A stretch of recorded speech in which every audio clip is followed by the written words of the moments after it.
Independence Day. Are you actually independent, or is there something even deeper and more sinister about this holiday?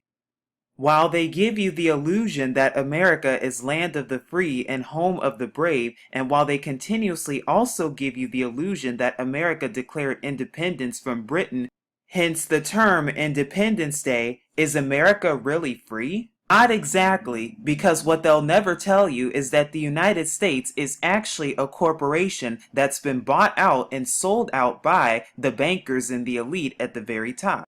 And with the corporation also comes debt, and with debt also comes the payment of taxes and loans. And even according to Cornell Law, U.S. Code Title 28, Part 6, Chapter 176, Subchapter A in Section 3002, if you look at number 15A, you'll see that it's defined as the United States being a federal corporation.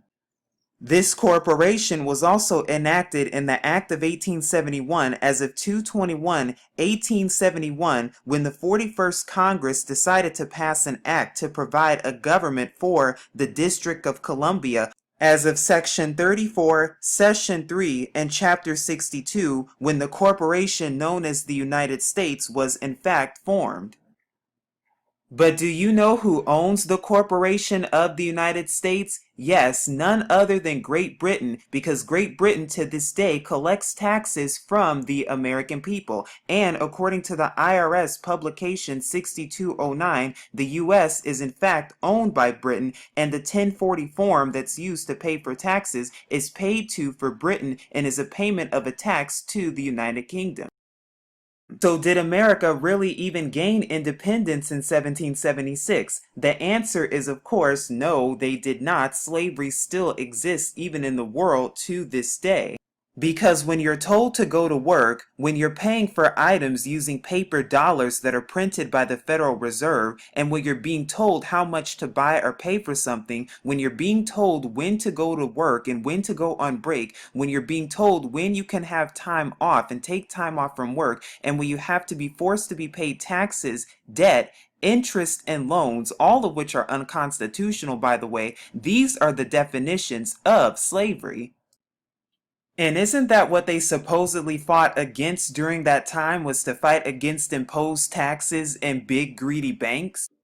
Weren't they fighting against these things hundreds of years ago, only to find them once again reinstituted hundreds of years later? So again, I question, are you really free, and is that really what you're celebrating? Also, another fun fact, contrary to popular belief, the British actually left America following the Jay Treaty that was effective in 1796, 20 years after supposed independence. And also, so-called independence was actually declared 2 days earlier on the 2nd, when Continental Congress declared its freedom from Britain on the 2nd and not the 4th. And we know that this was part of the illusion to make us think that we're free and independent, that really we're not. And even during that time in the 1770s, there were still so-called African Americans who were enslaved then. So if it was actually the 2nd when Congress approved the resolution and delegates from New York were given permission to make a unanimous vote, why is it then that Independence Day, so-called, is celebrated on the 4th instead as a traditional national holiday? What you will find is that this rabbit hole goes much deeper than we think, and that the 4th actually attributes to the worship of the star, the worship of Sirius. Now, every single year, celestially speaking, around this exact time, the sun makes a perfect alignment with the star Sirius. Now, Sirius is also said to be one of the brightest stars of the sky, and is also commonly known as the dog star. And the reason this is so important, and the reason they changed it to the 4th to be recognized as a holiday, or should I say holiday, is because when the sun and Sirius align, we know that in the occult, when there is an alignment of the stars, and specifically this time of year, all the time, when the sun and Sirius align like this, it is very significant to the occult and represents doorways opening, portals opening, and it also represents what? demonic sun worship. And that's what this is attributed to with the mystery of iniquity. And what they actually do behind closed doors is they worship Sirius, the star, the Satan star, or the dog star. Ironically enough, dog spelled backwards, you get the word God, and is the brightest star also.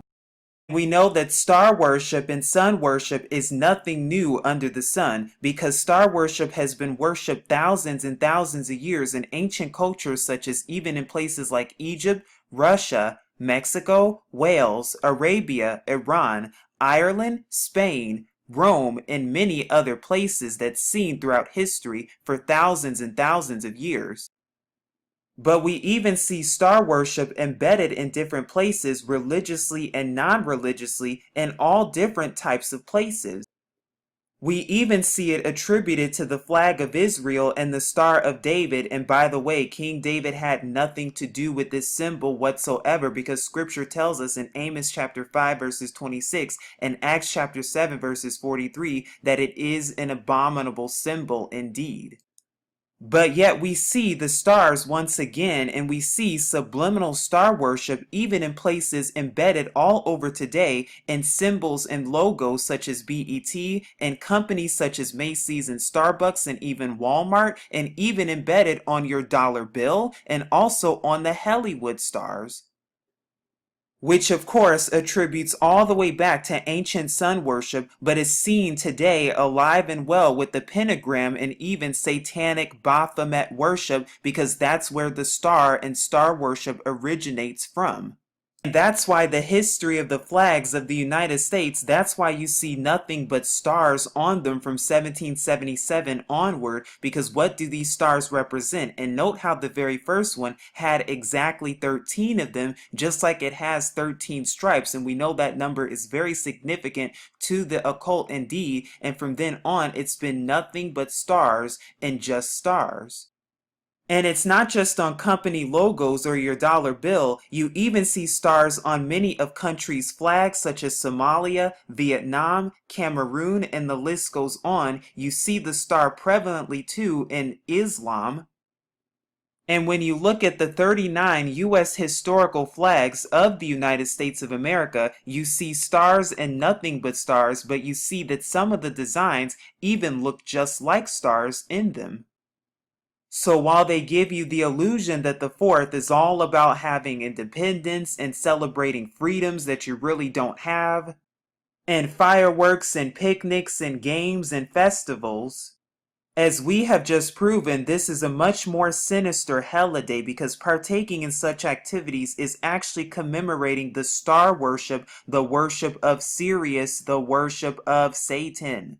And just like pledging allegiance to the flag, who are you pledging allegiance to? Is this really a form of patriotism, or is this a form of brainwashing? Because who are you giving allegiance to? Who are you pledging allegiance to under God? Well, which God are you giving allegiance to? Definitely not the Creator, Yahuwah, and His Son, Yahusha, because scripture tells us that we are not to take oaths or vows whatsoever. So who are you really pledging to when you're saying the Pledge of Allegiance and also pledging to different societies and Greek fraternities and sororities?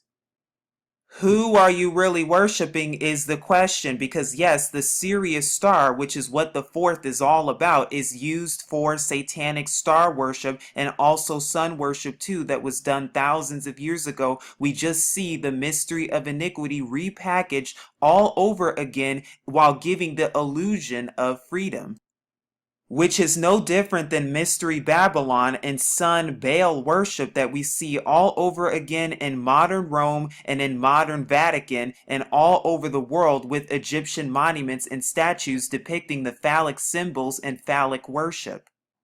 And as we talked about with all the star logos everywhere, how this is a worship of Molech, the star of Molech, the worship of Satan himself, literally, along with sun worship. And this is being partaken of even on this day, on this holiday. So the next time you think about celebrating the 4th and the independence that you actually do not have, you'll know exactly what America, what the United States really is, and what it truly is defined as.